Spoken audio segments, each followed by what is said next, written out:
Bismillahirrahmanirrahim. Alhamdulillah Rabbil Alamin. Wassalatu wassalamu ala ashrafil anbiya wal mursalin wa ala alihi wa sahbihi ajma'in. Allahumma lakal hamdu syukra wa lakal mannu fadla wa nastaghfiruka ya hayyu ya qayyum. Salli wa sallim adada ilmika ala abdika wa rasulika wa habibika sayyidil ma'sum sayyidina Muhammad wa ala alihi wa sahbihi wa ahli mahabbatihi wa aflah syu'unal ummati wa faraj anna humuma wal ghumuma ya hayyu ya qayyum. Wa sallallahu ala sayyidina Muhammad wa ala alihi wa ashabihi wa tabi'in lahum bi ihsanin ila yaumiddin. Allahumma salli wa sallim ala sayyidina Muhammadin miftahi babi rahmatillah adada ma fi ilmillah salatan wa salaman daimaini bidawami mulkillah wa ala alihi wa sahbihi wa barik wa sallim. Alhamdulillah, segala puja dan puji bagi Allah Subhanahu wa taala. Selawat dan salam ke atas junjungan besar Nabi kita Muhammad sallallahu alaihi wa alihi wasallam dan seterusnya kepada mereka yang mengasihi mencintai baginda Rasulullah sallallahu alaihi wasallam. Pada malam ini kita bersyukur kepada Allah kerana Allah Ta'ala memberi peluang kepada kita berada dalam majlis membincangkan tentang ilmu. Walaupun kita berada di rumah masing-masing, namun kita mohon kepada Allah agar kita semua mendapat kelebihan yang telah dijanjikan oleh Allah Ta'ala di dalam majlis ilmu. Jadi kita mohon pada Allah agar perjalanan majlis ilmu kita pada malam ini berjalan dengan baik, agar kita dapat sama-sama mengambil manfaat daripada apa yang dinyatakan oleh pengarang kitab kita. Jadi kita sambung pembacaan kitab hikam kita ini, Syekh Ibn Athaillah, kita hikam Tokoh Pulau Manis ini.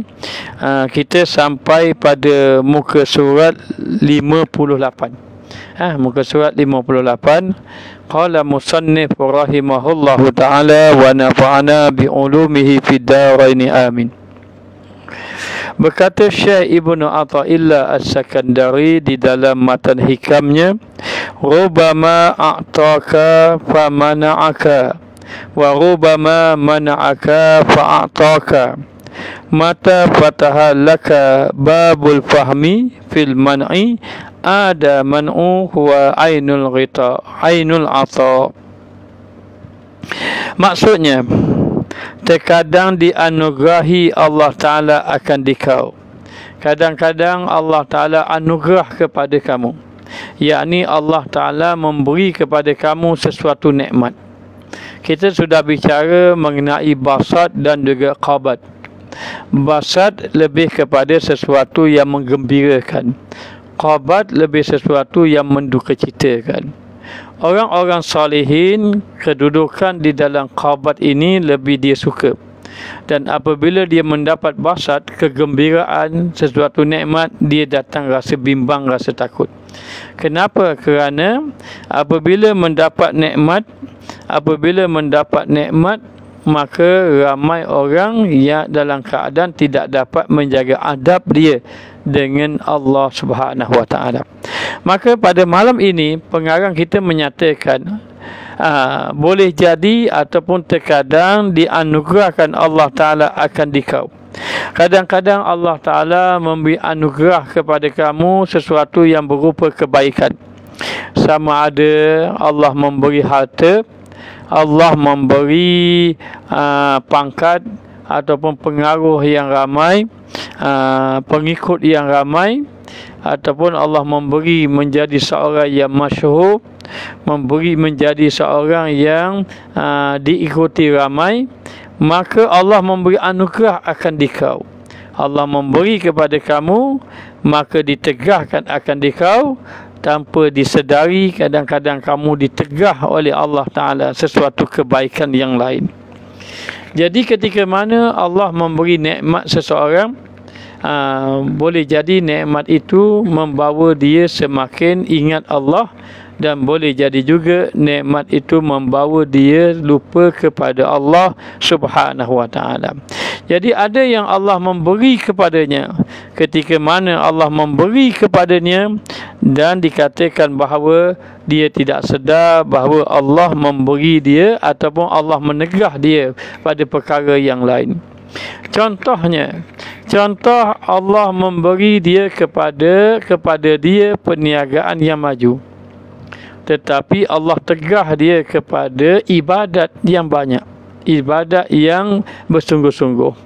Jadi bila diberi sahaja perniagaan contohnya ataupun harta, dia tidak sedar, dia ditegah dalam perkara yang lain. Maka pernah satu ketika Abdul Rahman ibn Auf, seorang sahabat Nabi, ketika mana dia ini mendapat keuntungan yang banyak dalam perniagaannya, maka tertegah dia kelewatan sembahyang bersama dengan Nabi Muhammad sallallahu alaihi wasallam. Lalu dia menyesal dan menginfakkan hartanya pada jalan Allah Taala.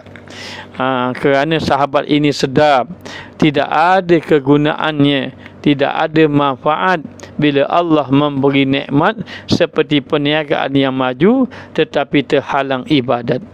Maka jaga-jaga, ada orang yang dia diberi anugerah, diberi sesuatu oleh Allah Ta'ala yang berupa perkara yang basat, yang menggembirakan dia. Alhamdulillah, siapa tidak gembira kalau dapat harta banyak? Siapa tidak gembira kalau dapat pangkat? Siapa yang tidak gembira kalau mendapat kedudukan, penghormatan? Gembira bagi orang awam.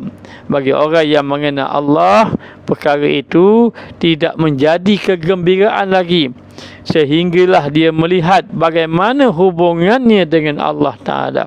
Maka tanpa disedar, manusia ini kadang-kadang diberi nikmat, maka dia mula lupa kepada Allah.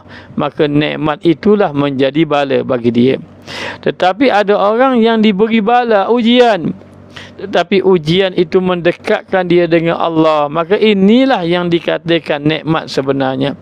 Maka orang-orang saleh, bila diberi nikmat, dia tidak melihat kepada nikmat itu, tetapi melihat kepada pemberi nikmat. Orang yang tidak saleh, yang terhijab, bila diberi nikmat, maka terhijab dia Allah. Dia melihat kepada apa yang Allah beri kepada dia. Maka rubama boleh jadi ataka, Allah memberi kepada kamu, tetapi mana'aka, Allah tegah kepada kamu, yakni Allah memberi sesuatu kepada kamu yang berupa sesuatu yang digemari oleh hawa nafsu, tetapi kadang-kadang Allah halang, Allah tegah kamu daripada sesuatu perkara yang Allah perintahkan kamu, yakni ibadah kepada Allah. Tidakkah kita melihat kadang-kadang orang yang Allah beri anugerah terhalang dia beribadat? Ada orang yang Allah beri dia tidak terhalang, alhamdulillah. Allah beri dia seorang yang sangat kaya, jutawan besar, tetapi selalu menjaga ibadat, alhamdulillah. Hanya diberitahu bahawa kebanyakan orang kadang-kadang tanpa disedari bahawa apabila Allah memberi nikmat kepada dia, dia tidak sedar, rupanya dia ditegah kebaikan yang lain. Lalu dikatakan apabila Allah memberi nikmat kepadanya, kata pengarang kitab kita, terkadang dianugerahi Allah akan dikau, maka ditegahkan akan dikau, yakni ditegahkan akan dikau kebaikan. Dan terkadang ditegahkan akan dikau, kadang-kadang ada Allah tak beri anugerah kepada kamu, tak beri yang kamu minta, Allah tak bagi. Minta kaya tak dapat kaya, minta kaya tak dapat kaya, minta pangkat tak naik pangkat, minta kerja, doa pada Allah nak dapat kerja, semu duga. Maknanya baru-baru ni temu tiga, lepas tu minta sembahyang hajat, minta sembahyang hajat, akhirnya tak dapat duka cita. Allah tegah dia, Allah tegah dia, Allah tak bagi pada dia. Maka tengok, matan pengarang kitab kita memberitahu yang Allah tegah kamu itulah yang Allah beri sebenarnya. Maka dikatakan bahawa menegah dan terkadang menegah ditegahkannya akan dikau. Apa makna ditegah? Yakni Allah tidak memberi kepada kamu apa yang kamu nak kendaki, maka dianugerahinya akan dikau. Akan tetapi Allah anugerah kepada kamu, Allah memberi kepada kamu kebaikan yang lain. Maka demikianlah dikatakan bahawa inilah kita nak memahami mengenai kurniaan Allah Ta'ala. Manakah satu kurniaan yang sebenar, yang sebaik-baiknya? Maka kita kena dapat merasa ataupun dapat memahami tentang kurniaan Allah. Ada kurniaan yang zahir, ada kurniaan yang batin. Maknanya Allah Ta'ala bagi kurniaan yang zahir. Apa makna kurniaan yang zahir? Kurniaan yang zahir itu seperti Allah memberi harta benda dan sebagainya. Apa kurniaan yang batin? Kurniaan yang batin itu seperti pertambahan iman. Jadi bila Allah beri anugerah yang zahir, jangan sampai tak dapat yang batin. Kalau diberinya zahir, tertegah yang batin, bermakna yang kamu dapat itu sebenarnya tak dapat. Tetapi bila Allah tegah yang zahir, kita nak harta, Allah Ta'ala tak bagi harta, tetapi kita mari muhasabah diri kita. Jadi kita pun bergantung dengan Allah, harap kepada Allah Ta'ala, sehingga hati kita ada berhubung dengan Allah. Itu bermakna Allah memberi kepada kamu kebaikan. Maka di sini mengajar kita jangan berburuk sangka dengan Allah. Kadang-kadang yang kita doa tak dapat, itulah yang sebenarnya yang baik. Maknanya baik kita minta, kita mohon pada Allah agar Allah Ta'ala angkat wabak, tak angkat lagi, Allah tak angkat wabak, itulah yang baik. Ini pandangan orang-orang sufi. Kenapa Allah memilihnya lah? Maknanya itu pilihan Allah, tidak ada pilihan yang terbaik, namun itu pilihan daripada Allah Ta'ala. Maka kita tak boleh berserah gitu. Walaupun begitu, tak apalah ya Allah, aku tak nak berdoa, apa yang mu beri itu, itulah yang baik. Tidak begitu, kita disuruh berdoa. Sehinggalah apabila kita mendapat kebaikan daripada kita doa, sebenarnya itulah yang telah ditetapkan oleh Allah Subhanahu Wa Ta'ala yang terbaik untuk kita. Maka dengan ini kita kena memahami, untuk kita nak menyingkap tentang kurniaan Allah Subhanahu Wa Ta'ala, maka ketahuilah katanya apa-apa yang Allah beri kepada kita itu, maka kita kena melihat yang batinnya pula. Kita diberi oleh Allah yang zahir, alhamdulillah, Allah memberi kesihatan kepada kita. Orang lain sakit, kita sihat, maka kita dapat yang zahir. Tapi bagaimana batin kita? Batin kita lupa Allah, maka sebenarnya kita tak dapat kebaikan. Maka diberinya yang zahir, tertegahnya yang batin, maka itulah tidak ada kebaikan.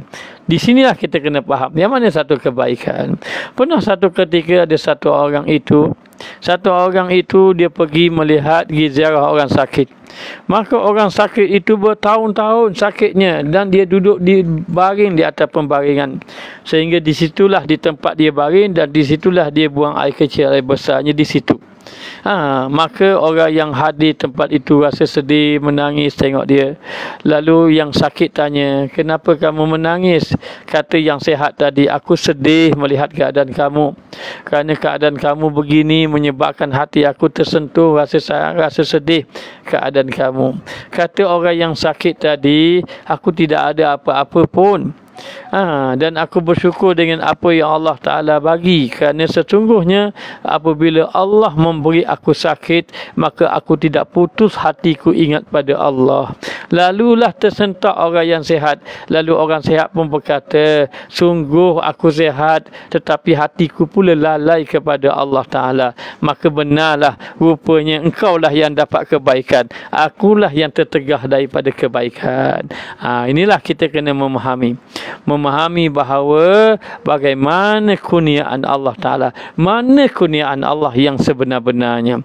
Maka kurniaan Allah Ta'ala yang sebenar-benarnya adalah sesuatu kebaikan yang Allah Ta'ala beri kepada kita, yang menyebabkan kita ini dekat dengan Allah Subhanahu Wa Ta'ala. Mana-mana pemberian yang tidak membawa dekat kita kepada Allah, itu dikira orang yang mendapat halangan dengan Allah. Mana-mana Allah menahan dia daripada pemberian yang dia inginkan. Dia inginkan kaya tak kaya, dia ingin naik pangkat tak naik pangkat, dia inginkan maknanya sesuatu tapi tak dapat sesuatu yang dia inginkan, tetapi hatinya mula ingat pada Allah, bergantung pada Allah, muhasabah dirinya, maka itulah orang yang mendapat kebaikan daripada apa yang Allah tahan, apa yang Allah tak beri daripada apa yang dia nak. Jadi para jamaah sekalian, di sini pengarang kitab kita mengajar kepada kita, jangan kita berburuk sangka dengan Allah. Sesuatu yang Allah tak bagi, tak semestinya benda itu tidak baik.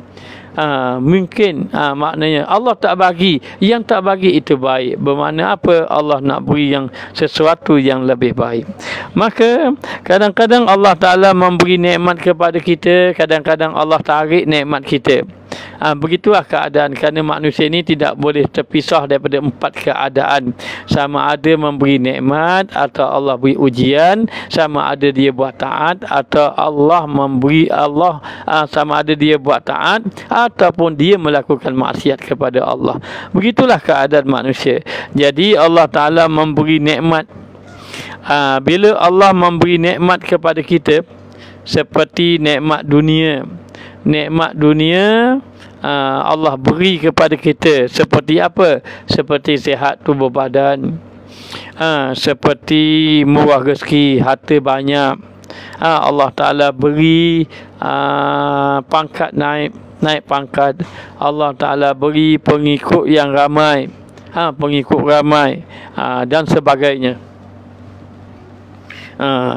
Maka di samping itu Allah Ta'ala tidak memberi dia kepada dia taufik, ataupun tak beri dia kekuatan pada ibadat dan taat kepada Allah Ta'ala.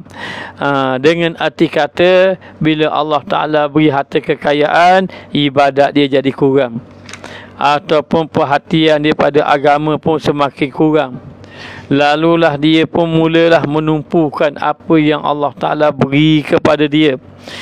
Maka sebenarnya dia terhalang daripada kebaikan kepada Allah Subhanahu Wa Ta'ala. Diberi nikmat, jadi rajin mencari harta, tetapi malas melakukan taat. Maka ini jaga-jaga tipu daya. Tipu daya. Jadi ingat, kadang-kadang bila Allah Ta'ala beri nikmat kepada kita, maka jaga-jaga. Jangan sampai nikmat itu terhalang kita mendapat kebaikan di sisi Allah Subhanahu Wa Ta'ala. Maka dalam keadaan macam itu, katanya Ibnu Arabi mengatakan bahawa apabila Allah Ta'ala menahan sesuatu daripada kamu, berarti dia ingin memberi kurniaan kepada kamu. Sebab itu kalau dapat apa-apa, kita kena kata begini. Kita kata ada tu Allah nak beri kebaikan, ada Allah yang Allah Ta'ala tetapkan, itulah yang paling baik, begitu. Ataupun kita kata alhamdulillah, Allah tak bagi yang kita nak ni, insya-Allah Allah akan beri sesuatu yang lebih baik lagi daripada apa yang kita minta. Maka dalam keadaan macam itu, kata Ibnu Arabi, fahamilah kata Ibnu Arabi ini, apabila Allah menahan sesuatu daripada kamu, maka berarti itu kurniaan Allah, ataupun berarti Allah nak memberi kurniaan kepada kamu.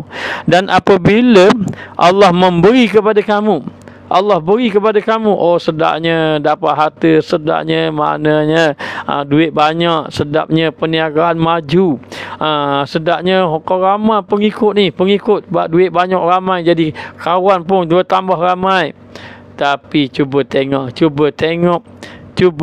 pula pada taat.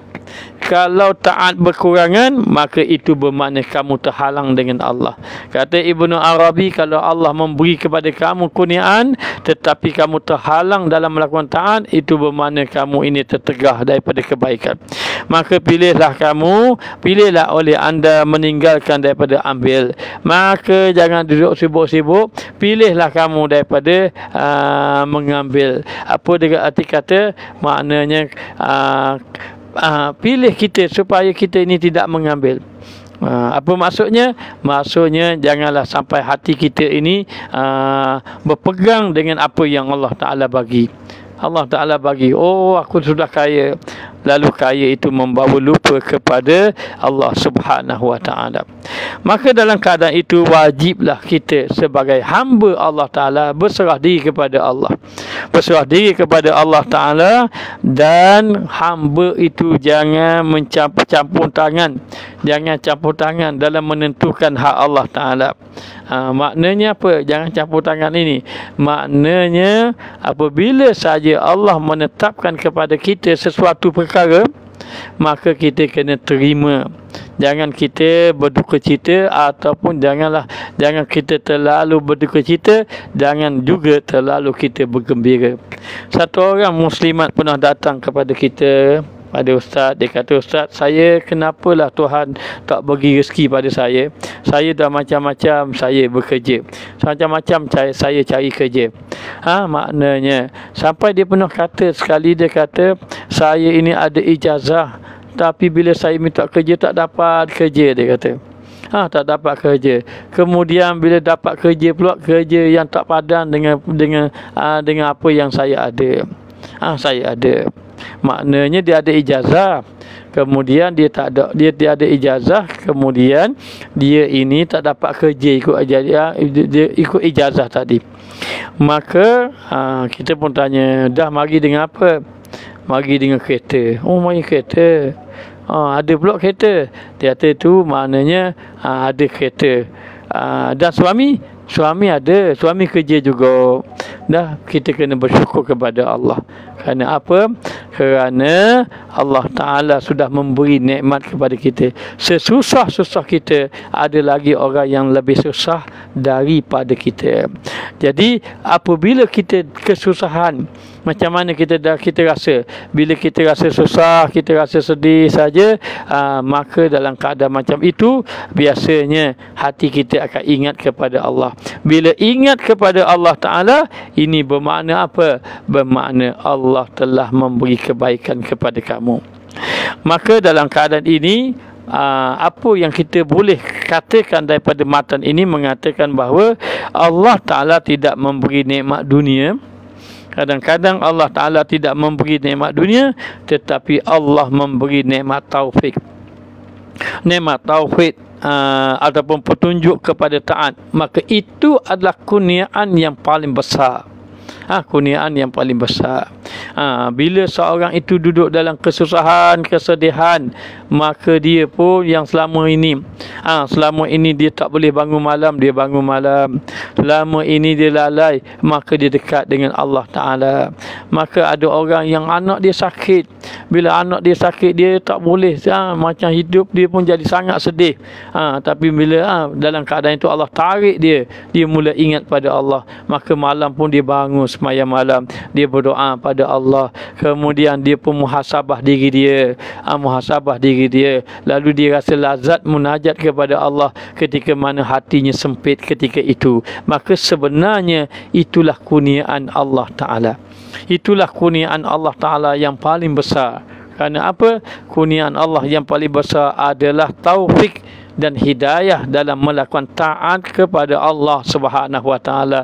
Namun ramai manusia tertipu daya, bila dia mendapat nikmat zahir, dia mengatakan itulah nikmat yang besar. Maka yang pertama kita kena faham bahawa bila Allah tidak beri nikmat dunia, Allah tak beri nikmat mengenai apa yang kita nak nikmat kekayaan, Allah tak bagi nikmat kekayaan. Kita nak pangkat, Allah tak bagi pangkat. Kita nak pengaruh, nak pengikut, Allah tak bagi pengikut. Allah tak halang kita. Bermakna apa? Bermakna Allah kasih kepada kita bila mana? bila mana kita terhalang daripada melakukan ketaatan itu, tetapi membawa kepada kita melakukan taat kepada Allah Subhanahu wa taala. Maka itu yang pertama kena faham.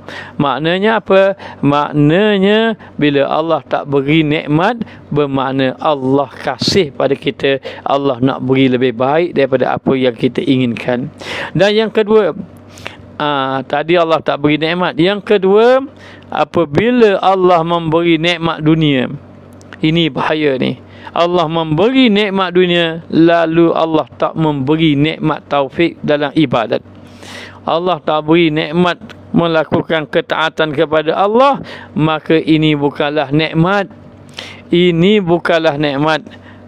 Bahkan ini adalah maknanya ini bukan nikmat yang sebenar, dan ini adalah dia panggil bala. Sebenarnya apabila Allah memberi nikmat, tetapi nikmat itu membawa kepada dia itu tidak melakukan taat kepada Allah Subhanahu wa taala.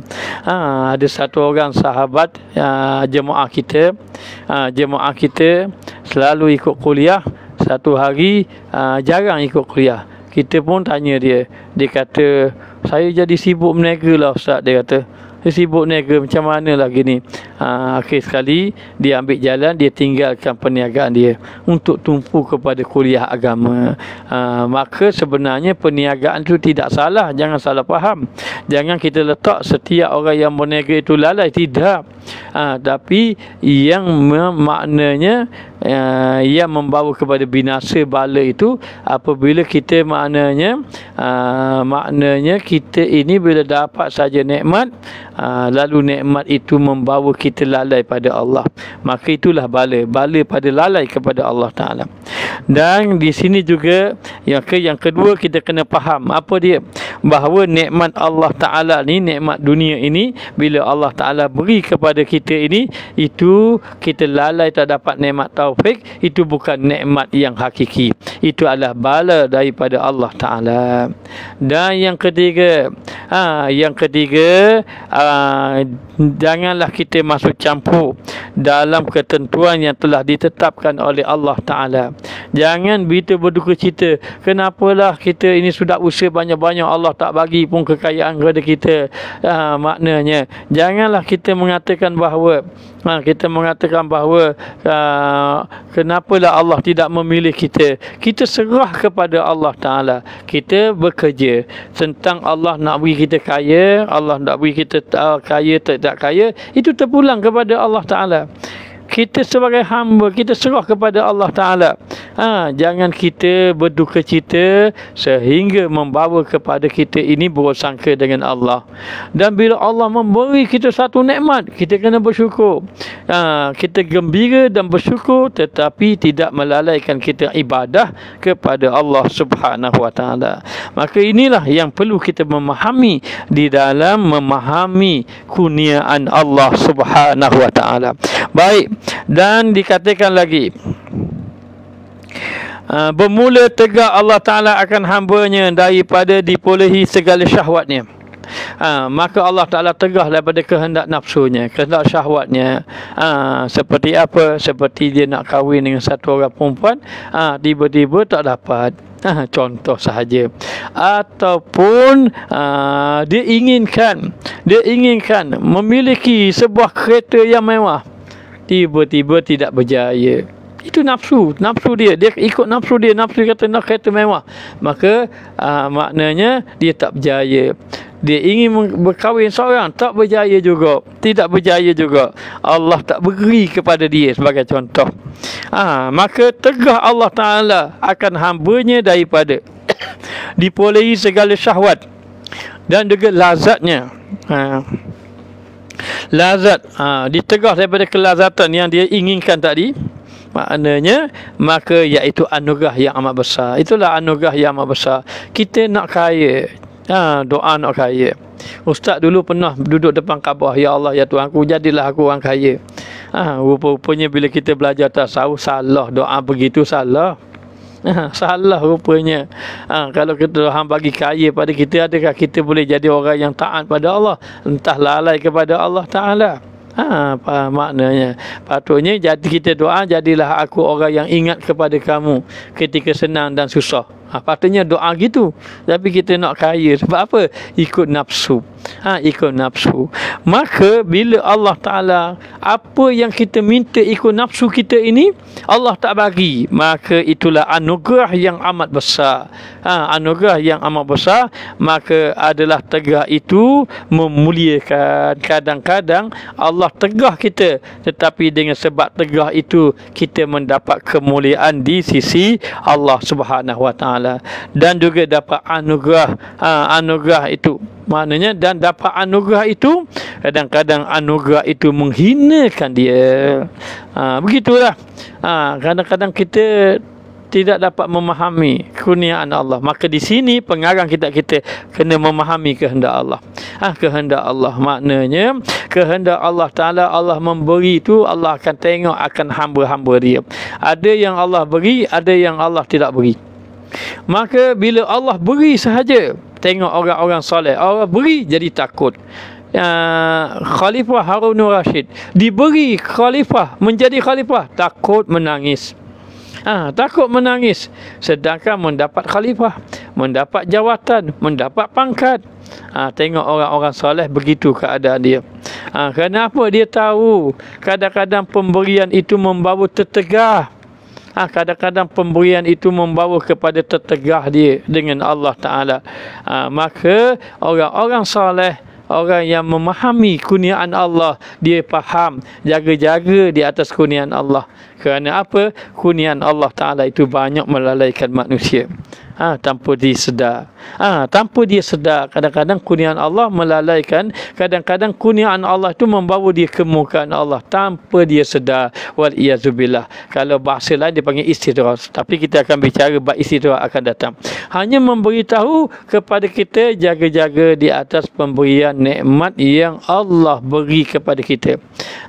Adakah nikmat itu membawa kita tertegah? Ataupun nikmat yang Allah beri kepada kita itu membawa kita dekat kepada Allah Subhanahu Wa Ta'ala. Hanya dinyatakan bahawa kebanyakan, bukan semua, kebanyakan bila Allah memberi nikmat, kebanyakan manusia tertegah daripada dan mendapat kebaikan Allah Subhanahu Wa Ta'ala. Maka dalam keadaan macam itu, kita kena memahami bahawa apabila mendapat kebaikan, takutlah kita kepada Allah Ta'ala. Dapat kebaikan, takut kepada Allah. Orang-orang soleh dahulu menjadi dapat jawatan, menangis, takut dia. Takut kepada Allah Subhanahu Wa Ta'ala. Sayyidina Umar Al-Khattab pula satu ketika memecat satu orang yang bernama Khalid Al-Walid. Sayyidina Khalid Al-Walid dipecat. Kenapa Sayyidina Khalid Al-Walid dipecat? Sayyidina Umar tengok ketika mana sahaja Khalid Al-Walid menjadi panglima perang, setiap dia mengetuai pasukan peperangan, dia menang. Sehingga orang pun kata kalau Khalid Al-Walid pasti akan menang. Maka Sayyidina Umar bimbang, takut dipahami menangnya sebab Khalid Al-Walid, bukan terhijab dia dengan Allah. Takut Sayyidina Umar melihat kepada rakyatnya. Takut dah tu. Khalid Al-Walid tidak salah. Sayyidina Khalid Al-Walid tidak salah. Tapi Sayyidina Umar Al-Khattab takut umat dia, rakyat dia ini takut terhijab dengan Allah kerana melihat yang memenangkan itu Khalid Al-Walid. Lalulah Allah, Sayyidina Umar pecat Khalid Al-Walid, menggantikan Sayyidina Abdullah ibnu Jarrah menjadi panglima perang. Menang ke tak menang? Menang. Ketika Khalid Al-Walid dipecat, apa yang berlaku Khalid Al-Walid? Mengamuk tak? Adakah Khalid Al-Walid mengatakan inilah konspirasi peringkat tertinggi yang nak menjatuhkan dia? Kenapa ketika itu Khalid Al-Walid duduk perang dalam peperangan yang diikuti semua menang Melaka. Tengah kemuncak tengah kemuncak kehebatan Khalid Al-Walid, Sayyidina Umar pecat dia. Bila Sayyidina Umar pecat dia, tak jadi panglima perang ketika itu. Adakah Khalid Al-Walid ini mengamuk? Adakah Khalid Al-Walid menuduh Sayyidina Umar, mengatakan Sayyidina Umar ini nak menjatuhkan dia, ini konspirasi peringkat tertinggi? katanya. Adakah begitu? Tidak. Apa yang berlaku kepada Khalid Al-Walid, Sayyidina Khalid Al-Walid, Sayyidina Khalid Al-Walid sujud syukur. Tertegah itu maknanya tertegak itu kebaikan. Maka Khalid Al-Walid sujud syukur. Tengoklah jauhnya kita dengan orang-orang yang Allah Ta'ala pilih. Moga-moga kita semua terpilih di sisi Allah Ta'ala, orang yang dapat memahami, mencapai makrifat Allah Ta'ala. Baik, maka untuk kita nak memahami lagi mengenai apa yang dikatakan dalam matan hikam ini, memberitahu bahawa anugerah itu katanya apabila saja diberi anugerah dan anugerah itu menghinakan, apabila diberi anugerah boleh jadi anugerah itu membawa kehinaan kepada kamu, boleh jadi begitu. Boleh jadi membawa kehinaan. Maknanya jaga-jaga. Orang-orang takut, orang-orang soleh takut, dapat pengikut ramai takut, bukan gembira. Tengok kalau zaman ni ada benda dia panggil Facebook kan. Tengok dia punya follower banyak, ratus ribu, maknanya setengah-setengah juta. Orang-orang soleh dia takut, bukan dia gembira. Kerana anugerah ini pandangan orang sufi boleh membawa pada penghinaan. Boleh membawa penghinaan. Maka kena berhati-hati dan kena memahami setiap kurniaan Allah Subhanahu Wa Taala. Maka dengan itu jadilah kita orang yang menerima apa yang Allah takdirkan. Nikmat-nikmat yang Allah Ta'ala beri, kita kena faham nikmat mana yang terbaik. Baik, nikmat itu ada tiga. Satu dipanggil nikmat dunia. Nikmat dunia inilah nikmat yang dikejar-kejar oleh orang. Sedangkan nikmat ini, kalau nikmat dunia ini besar, Allah beri pada orang Islam je. Tapi nikmat dunia ni tak besar pun di pandangan Allah, maka Allah beri belaka. Orang kafir pun Allah Ta'ala beri nikmat dunia. Sebab itu Sayyidina Umar, Sayyidina Abu Bakar, Sayyidina Umar, lupa dah Ustaz, dia menangis tengok keadaan Rasulullah yang tidur, nampak ada bekas-bekas di belakang Nabi itu, bekas Nabi tidur di atas tikar daripada anyaman pelepah tamar. Nabi Sayyidina Umar tengok, sedih Sayyidina Umar, menangis, ya Allah, kamu Rasulullah, pemimpin dunia akhirat, tapi tidur dalam keadaan macam ni. Menangis Sayyidina Umar. Maknanya, tapi Rasulullah kata, ya Umar, biarlah mereka itu pemimpin-pemimpin dunia yang lain itu, biarlah mereka mengambil dunia, kita mengambil akhirat. Kita mengambil akhirat. Jadi dikatakan bahawa dalam keadaan macam itu, hendaklah kita memahami setiap pemberian Allah Ta'ala itu, maka berhati-hatilah jangan sampai hati kita lalai kepada Allah Ta'ala. Dan Syekh Mahyuddin Ibnu Arabi, tak ingat yang pertama nikmat dunia. Nikmat dunia tak dapat pun tak apa, dapat bersyukur, tak dapat pun tak apa. Kita tak kejar-kejar nikmat dunia. Siapa yang kaya, alhamdulillah. Siapa yang tidak kaya, jangan berduka cita. Bila Allah beri makan pada kita, boleh makan, boleh hidup, alhamdulillah. Alhamdulillah, tak payah susah-susah. Buat apa yang kita perlu buat. Apa dia? Buat ibadat. Buat ibadat kepada Allah Subhanahu Wa Taala. Maka yang pertama nikmat dunia. Nikmat dunia, nikmat orang kejar-kejar. Jaga-jaga kamu dengan nikmat dunia. Kata orang-orang sufi. Orang sufi kata jaga-jaga kamu dengan nikmat dunia. Nikmat dunia itulah membinasakan kamu. Itu nikmat dunia yang pertama. Yang kedua nikmat agama. Bermakna apa? Kalau diberi nikmat dunia, tertegah nikmat agama, maka nikmat dunia tiada manfaat. Tiada manfaat. Maka yang kedua nikmat agama. Nikmat agama. Maka nikmat agama seperti nikmat ilmu, nikmat beramal, itu nikmat agama. Itulah nikmat yang sebenar atas muka dunia ni. Sebab itu orang para sahabat dia faham. Dia faham macam mana? Dia faham sehingga kan dikatakan bahawa sahabat duduk dalam kebun kurma. Dalam kebun kurma, tengah-tengah sembahyang, tiba-tiba tengah sembahyang datang seekor burung menitas depan mata. Dia pun tengok burung tadi, hinggap satu dahan, lepas tu hilang. Dia pun sedar dia dalam sembahyang. Allah, dia kata, kebun aku ni lah dia tu yang jadi tempat persinggahan burung tadi, menyebabkan aku lalai pada Allah. Akhirnya apa yang berlaku? Sahabat ni infak fisabilillah, tambahlah kebun ni buat lalai aku pada Allah. Sedangkan kebun itu nikmat besar, ini nikmat dunia. Tapi begitu para sahabat, walaupun kita tak mencapai tahap itu, namun kita sudah kena memahami bahawa nikmat dunia itu bukan keutamaan. Siapa yang dapat, alhamdulillah. Siapa yang tak dapat, jangan bersusah hati, kerana ada lagi nikmat yang besar. Yang kedua, nikmat agama. Boleh beribadat, hati tenang, dapat berzikir, nikmat dapat berzikir. Dapat baca Quran, nikmat sebenarnya dapat baca Quran. Maka inilah nikmat yang besar. Jangan sampai terhalang kamu nikmat agama. Diberi nikmat dunia, terhalang nikmat agama, binasa kamu. Antara nikmat yang paling besar, yang ketiga, nikmat akhirat. Nikmat dunia, nikmat agama, nikmat akhirat. Nikmat akhirat lah nikmat yang paling besar. Apa dia? Nikmat yang paling tinggi nikmat akhirat adalah nikmat melihat zat wajah baginda, zat Allah Ta'ala. Seperti lagi nikmat akhirat, masuk dalam syurga, dapat syafaat Nabi dan seumpamanya. Maka itu nikmat akhirat. Maka kita nak kejar nikmat mana? Banyak orang bergembira dengan nikmat dunia. Alhamdulillah, bergembira dengan nikmat dunia itu tidak salah. Yang salah bergembira sampai lalai kepada Allah Subhanahu wa taala. Baik, kita tengok di sini. Kata Syekh Mahyuddin Ibnu Arabi radhiyallahu anhu, apabila ditegahkan engkau, maka yang demikian itu anugerah. Tak apa Allah tahan kamu, maka itu anugerah. Dan apabila dikurniakan engkau, maka yang demikian itu tegah. Kadang-kadang Allah Ta'ala kurnia pada kita benda-benda baik, kadang-kadang Allah Ta'ala tegah kita kebaikan, maka itulah yang tertegah.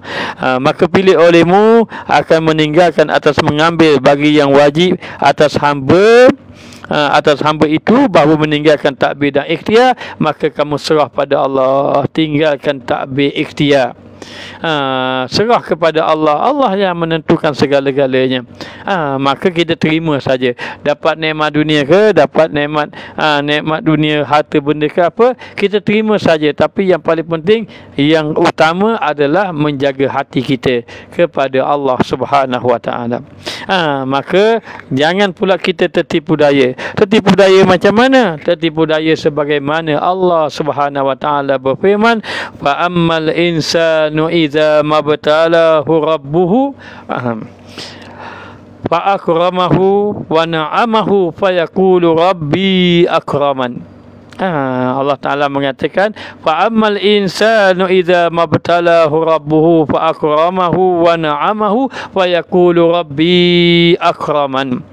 Adapun manusia apabila diuji kepada Tuhannya, Allah Ta'ala uji dia, Allah mulia ke dia, Allah mulia, oh gimana-mana orang sanjung, Allah Ta'ala beri dia, oh nama dia hebat, Allah Ta'ala beri, oh pengaruh dia ramai.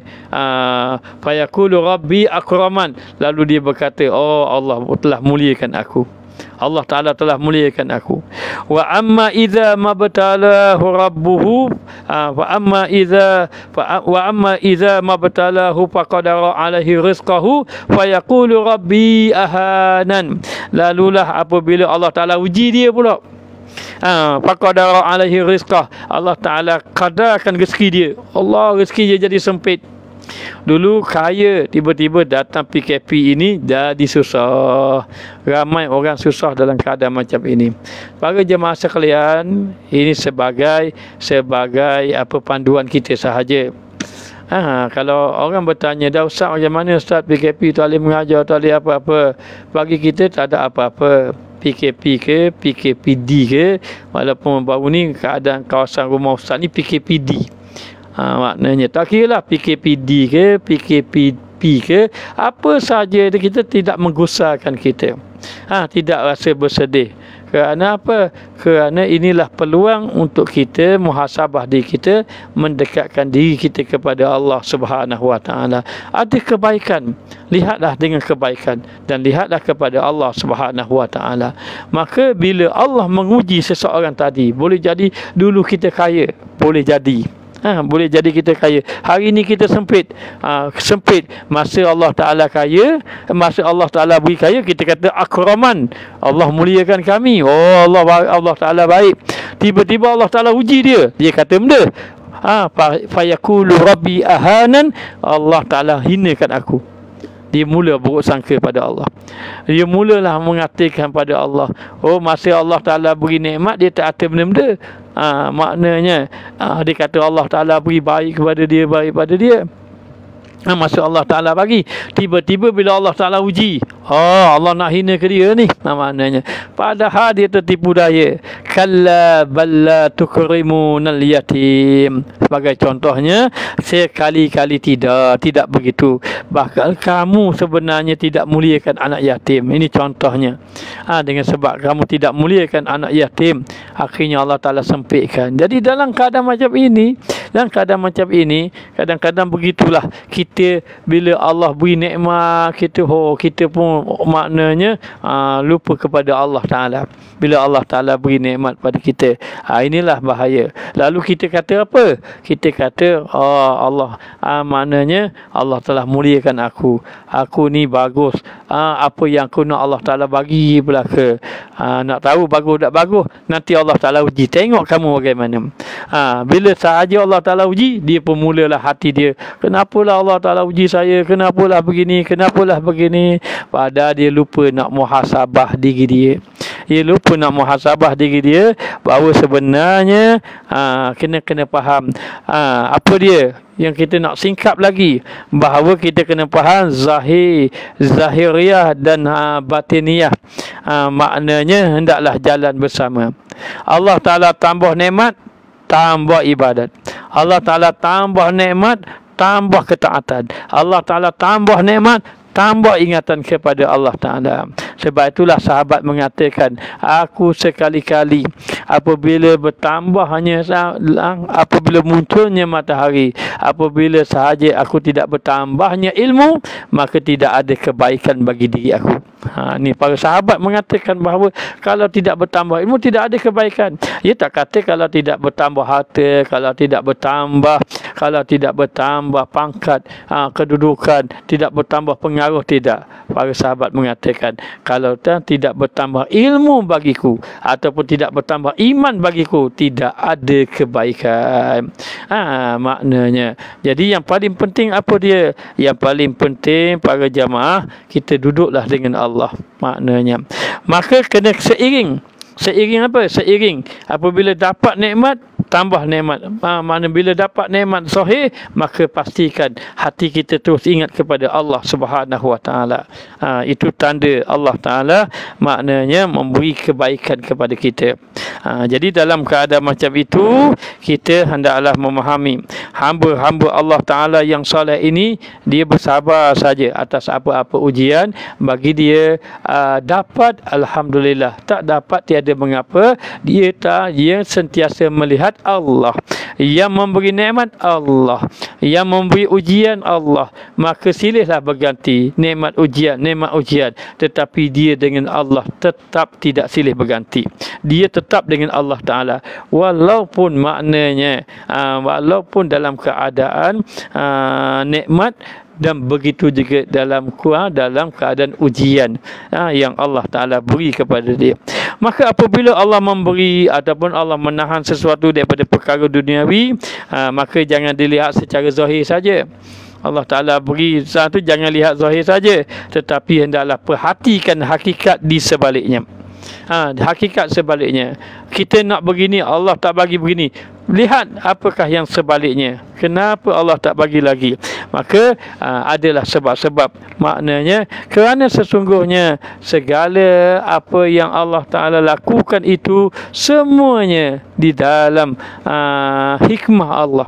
Apa yang berlaku semuanya di dalam hikmah Allah Subhanahu Wa Ta'ala. Sebab itu disebut asa an takrahu syai'an, benda yang kamu benci, fa huwa khairul lakum, itulah yang paling baik bagi kamu.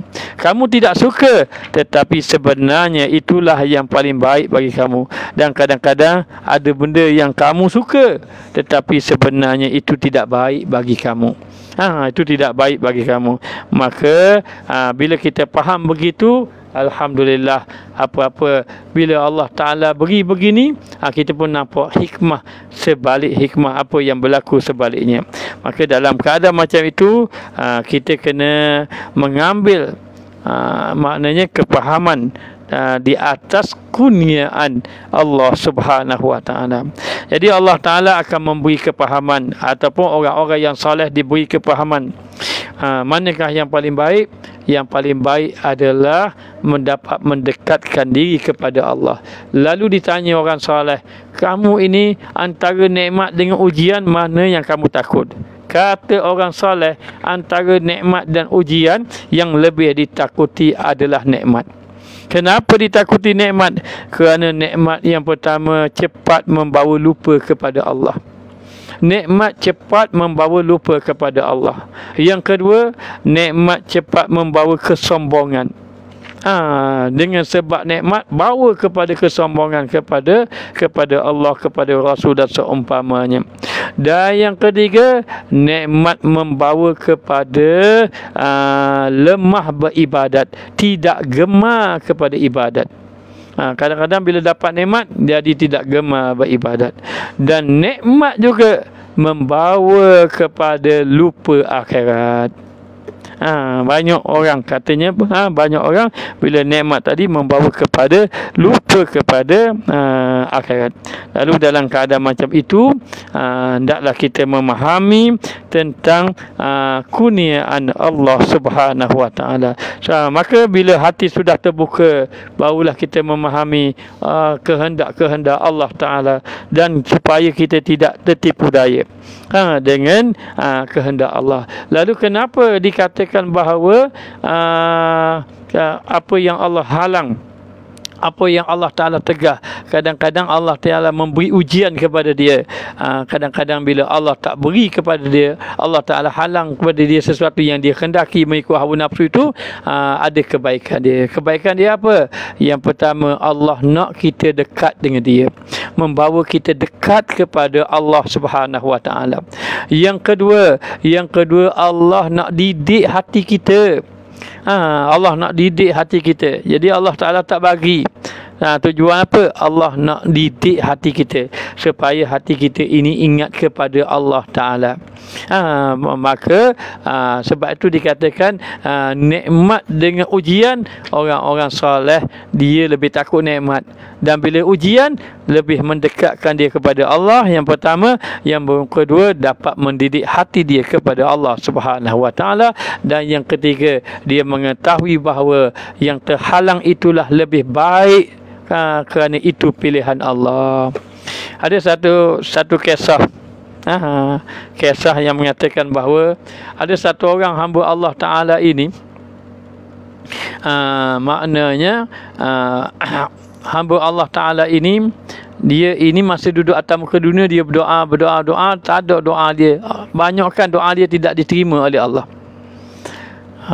Lalulah kalau diterima pun sikit saja diterima.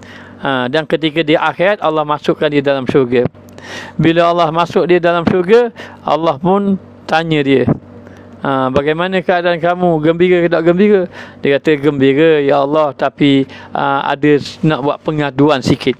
Pengaduan apa? Dia kata, kenapalah saya dulu masih duduk atas muka dunia, Allah Ta'ala tak beri. Banyak saya doa-doa, Allah Ta'ala tak bagi, kecuali sikit saja. Katanya Allah Ta'ala, ya, ada sikit saja aku terima bagian kamu, yang doa kamu, yang kamu doa banyak-banyak tak terima tu, aku beri atas muka doa, aku nak beri ke akhirat ni. Ini bahagian kamu, doa kamu aku tak makbulkan lagi. Aku makbul di sini. Ketika mana Allah buka hijab dia, hijab dia, tengok, terkejut dia. Lalu dia seolah-olah macam marah. Kalau beginilah ya Allah, kenapa atas muka dunia memakbulkan doa aku juga? Kalau boleh biar saya makbul belaka, biar sini belaka. Maka tersenyumlah Allah Ta'ala. tersenyum Allah Ta'ala bukan makna tersenyum Allah Ta'ala macam kita, tidak. Maknanya dalam keadaan Allah Ta'ala ini gembira melihat hamba-Nya tadi. Begitulah keadaannya. Jadi lepas pada ini kita kena fahamlah, tidak perlu kita susah. Kita hanya berdoa, serah kepada Allah.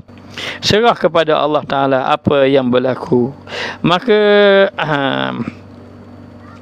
Abdul Wahid Ibn Zaid, bahawa dia telah mendengar gurunya yang bernama Abu Ali Daqqaq berkata, seorang murid berkata kepada gurunya dengan soalan berikut, adakah manusia itu mengetahui bahawa Allah Ta'ala itu redha kepadanya? Seorang guru tanya anak murid, wahai muridku, adakah seorang murid itu boleh tahu bahawa Allah Ta'ala redha pada dia? Adakah manusia itu mengetahui bahawa Allah Ta'ala redha kepadanya? Katanya tidak. Bagaimana manusia akan tahu yang demikian? Sebab redha Allah Ta'ala itu tersembunyi. Redha Allah Ta'ala itu tersembunyi dan tidak dapat dilihat oleh hamba-Nya. Kemudian guru dia tanya, gurunya tanya kepada seorang murid dia, mu tahu tak, adakah kamu tahu bahawa seorang manusia itu seorang tadi dapat mengetahui bahawa Allah Ta'ala itu redha pada dia? Adakah seorang itu dapat tahu Allah Ta'ala redha pada dia? Maka jawab muridnya tak tahu. Kata guru je, memanglah nak tahu macam mana, sebab redha Allah Ta'ala ini dalam redha Allah Ta'ala ini tersembunyi, tidak dapat dilihat oleh hamba-Nya. Lalulah seorang murid lalulah dikatakan, bagaimana manusia itu pada hakikatnya dapat tahu? Katanya guru tadi, bagaimana murid yang wali Allah Ta'ala itu bertanya sendiri, bagaimana manusia itu pada hakikatnya dapat tahu? Lantas murid itu menjawab, apabila aku mendapati hatiku redha pada Allah, maka tahulah aku bahawa Allah redha padaku. Ni Abu Ali Daqqaq. Ceritanya gini, Abu Ali Daqqaq dia menguji anak murid dia. Wahai muridku sekalian, aku mau tanya pada kamu, adakah seseorang itu boleh tahu Allah redha pada dia? Maka kata anak murid dia, tak tahu, tak ada orang tahu. Lalu kata Abu Ali Daqqaq, Abu Ali kata, memang tak tahu. Sebab apa? Sebab redha Allah Ta'ala ni tersembunyi. Lalulah satu orang anak murid dia kata, wahai guru, boleh tahu kita ni Allah Ta'ala redha macam mana? Apabila hati kita redha kepada Allah, apabila hati kita redha kepada Allah Ta'ala, maka aku mengetahui bahawa Allah meredai aku. Lalu Abu Ali Daqqaq pun tersenyum, wahai muridku, benarlah begitu. Maknanya benarlah begitu. Jadi kisah guru menguji anak muridnya, tahu tak seorang itu Allah Ta'ala redha? Kata anak murid tak tahu. Kata Abu Ali Daqqaq, memang tak tahu sebab redha Allah tersembunyi. Lalu satu orang anak murid dia kata, wahai guru, boleh tahu orang Allah redha pada kita dengan cara dia, apabila hati kita benar-benar redha kepada Allah, maka aku tahulah bahawa Allah meredai aku. Kata Abu Ali Daqqaq, benarlah wahai muridku, betul jawapan apa yang kamu kata. Maka di sini kita kena lapang dada. Lapang dada. Bila Allah tak bagi, kena berlapang dada. Kena berlapang dada. Kalau Allah bagi, kena berhati-hati. Kena berhati-hati. Inilah kita dapat faham lagi. Kata orang soleh, doaku yang tidak makbul lebih aku suka daripada doaku makbul. Kenapa begitu? Kerana doa aku yang makbul boleh jadi bercampur dengan nafsu. Tetapi doa yang tidak makbul itu, nanti Allah akan beri sesuatu yang maknanya sesuatu yang lebih baik daripada aku minta. Baik, dalam keadaan macam itu, kita kena faham, kadang-kadang Allah bagi ini, Allah tak bagi yang ini. Baik, Ibnu Ajibah ada menyatakan, nanti sekejap, berkaitan dengan perkara ini, kita juga kena menyedari bahawa apa-apa yang Allah Ta'ala beri semua terbaik. Kita nak sihat, tak sihat lagi, baik. Kita sihat pun baik, tapi jaga-jaga. Maknanya sihat itu baik, tapi kena jaga-jaga. Jadi kalau ditanya bagaimana tanda-tanda amal ibadah kita diterima oleh Allah Ta'ala, tanda amal ibadah kita diterima oleh Allah, yang pertama, Allah memberi kita ini maknanya kemudahan dalam melakukan taat. Ini yang pertama. Yang kedua, tanda amal ibadah kita diterima, dimudahkan ataupun dicampakkan dalam hati kita dapat menjauhi maksiat. Maksiat. Itu tanda amal ibadah kita diterima. Dan yang ketiga, tanda amal ibadah kita diterima, Allah Ta'ala jadikan hati kita sentiasa berhubungan dengan Allah. Ni Ustaz jawab soalan. Ada komen. Baik. Lalu dikatakan bahawa dan kata Abu Habib Al-Badawi kepada Sufyan Tsauri, bagi Sufyan Tsauri radhiyallahu anhuma, wahai Sufyan, bahawasanya menegak Allah Ta'ala akan dikau itu kurniaan. Wahai Sufyan, kalau Allah tak beri apa-apa yang kamu nak, itulah kurniaan. Daripadanya bagimu, itulah yang Allah Ta'ala beri pada kamu. Dan demikian itu tiada menegahkan ia akan dikau daripada bakhil. Bila Allah tak beri kepada kamu satu kurniaan, itulah pemberian. Maka dengan demikian itu Allah tiada menegah kamu daripada sifat bakhil dan tiada daripada ketiadaan. Jadi kadang-kadang kita nak jadi kaya, tiba-tiba Allah Ta'ala tak jadi kaya. Maka bila Allah Ta'ala tak jadi kaya, maka selamat kita daripada sifat bakhil. Sebagai contoh, maknanya selamat kita daripada sifat bakhil. Sebab tu dia kata, hai Sufyan Tsauri, kalau Allah tak bagi kepada kamu, bermakna itulah pemberian kamu. Bila Allah tak bagi, bermakna kamu terpelihara daripada sifat bakhil, dan juga terpelihara daripada sifat-sifat yang lain, merasa kaya, merasa memiliki, merasa hebat dan sebagainya. Maka di situlah kita kena memahami pemberian Allah. Dan kata Abu Abbas radhiyallahu anhu, tiap-tiap jahat adab, buruknya adab, dan berbuat ia adab, maka iaitu adab, katanya adab. Baik, apabila seseorang itu nak sesuatu benda, lalulah dia ini tak dapat sesuatu benda, maka dia kena redha kepada Allah Subhanahu Wa Taala. Abu Abbas radhiyallahu anhu, kata Abu Abbas radhiyallahu anhu, tiap-tiap jahat adab dan berbuat ia adab, maka iaitu adab, katanya pula, yang tiada yang mengetahui anugerah di dalam tegak itu melainkan yang sadiq, iaitu orang yang benar-benar jujur kepada Allah Subhanahu Wa Taala. Jadi dalam keadaan itu, bila Allah memberi kepada kita sesuatu nikmat, maka yang paling penting kita ada adab. Kita ada adab bila Allah Ta'ala memberi kita sesuatu nikmat. Jangan sampai bila Allah Ta'ala memberi kita satu nikmat, lalu kita tidak ada adab dengan Allah. Bagaimana? Bila Allah Ta'ala memberi kita satu nikmat, kita kena jaga-jaga. Jaga-jaga apa? Kita kena jaga supaya hati kita ini sentiasa ingat kepada Allah Subhanahu Wa Taala. Tetapi janganlah sampai apabila sahaja bila Allah memberi kepada kita sesuatu, kita jadi lupa kepada Allah Subhanahu Wa Taala. Oleh kerana itu, kita kena redhalah. Kita kena redha apabila Allah Ta'ala memberi kepada kita sesuatu ujian dan seumpama dengannya. Maka Ibnu Ajibah ada mengatakan bahawa jaga-jaga kita di atas pemberian Allah Subhanahu Wa Taala, dan kadang-kadang Allah tak bagi sesuatu perkara ini, tetapi Allah memberi yang lain daripada yang kita kendaki. Baik, Apa kata Ibnu Ajibah? Ibnu Ajibah mengatakan boleh jadi dia kurniakan kepada kamu keinginan nafsu, tetapi dia menghalang kamu untuk masuk ke hadrat Allah Ta'ala. Apa yang kamu nak dia beri, tapi dia terhalang kamu untuk hadir kepada Allah Ta'ala.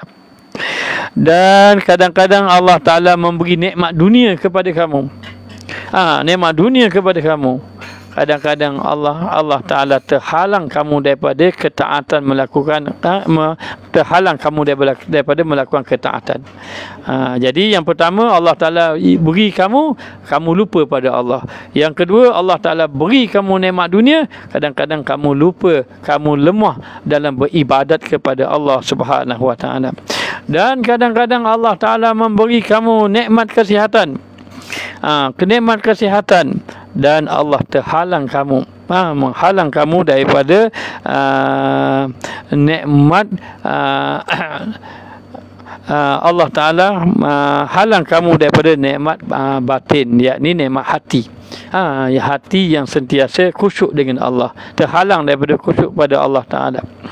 Dan kadang-kadang Allah Ta'ala memberi kamu nikmat Allah Ta'ala memberi kamu pada nikmat kepada perhatian orang ramai.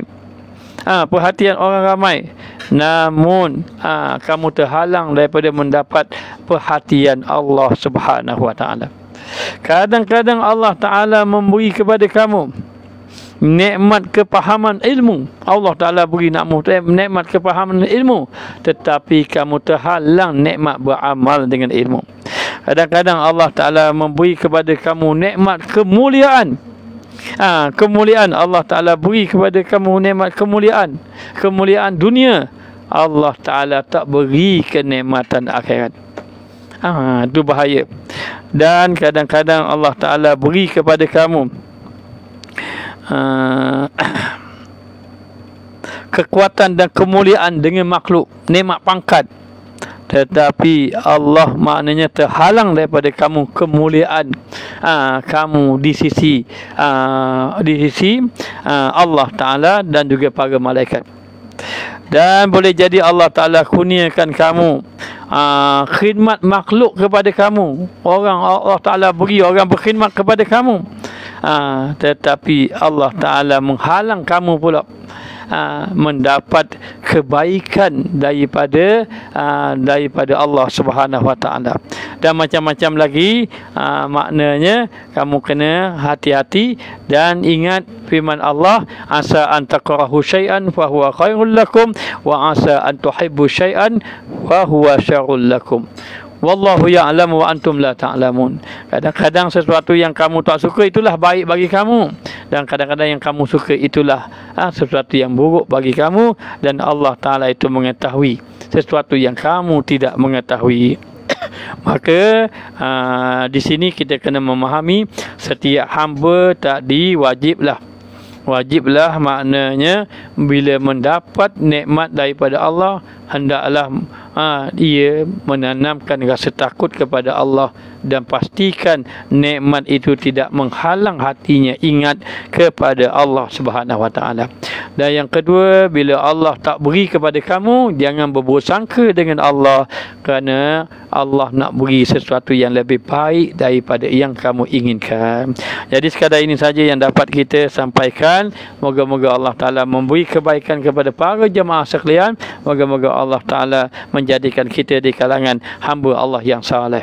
Jadi apa kalau persoalan sebagai penutup, apa yang Ustaz ingin memberitahu sebagai penutup, kita berada di PKP hari ini, maknanya kita duduk di rumah masing-masing, tidak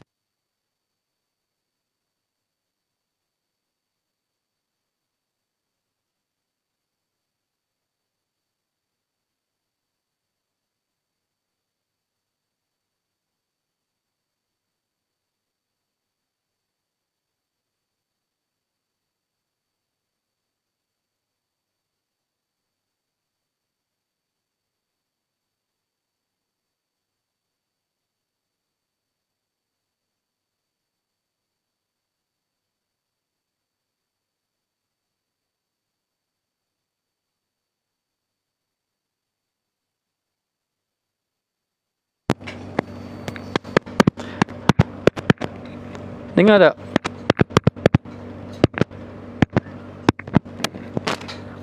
Dengar suara tak?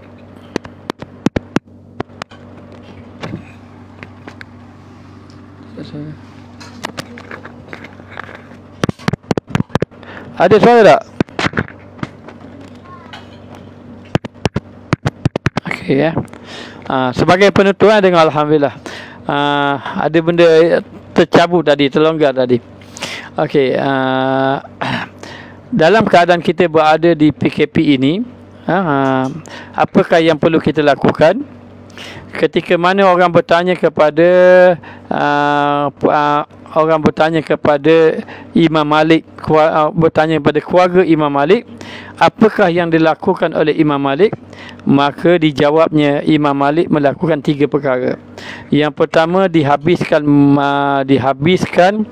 masanya dengan membaca Al-Quran. Jadi dihabiskan masanya dengan membaca Al-Quran, yang pertama. Dan yang kedua, dengan melakukan ibadat sunat. Dan yang ketiga, dengan ilmu, disibukkan dengan ilmu. Jadi 3 perkara kepada para jemaah.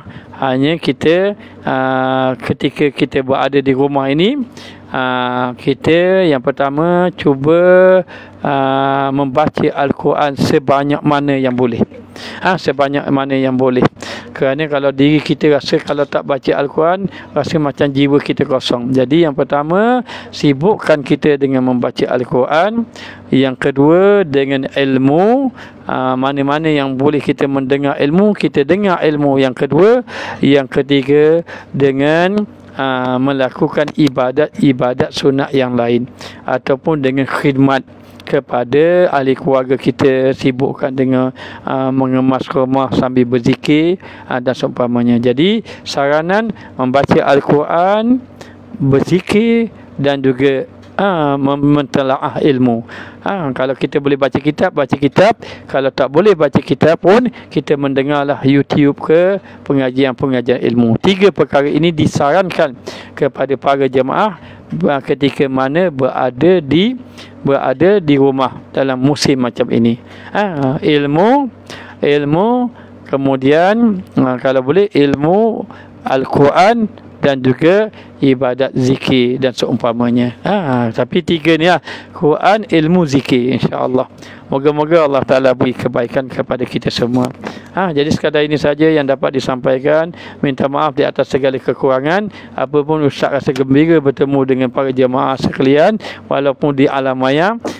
Namun terima kasih kerana sudi mendengar. Moga-moga kita semua mendapat kebaikan di sisi Allah Subhanahu Wa Taala. Jadi sekadar ini sajalah ya. Maknanya Ustaz sudahi dengan wabillahi taufiq wal hidayah. Wassalamualaikum warahmatullahi wabarakatuh.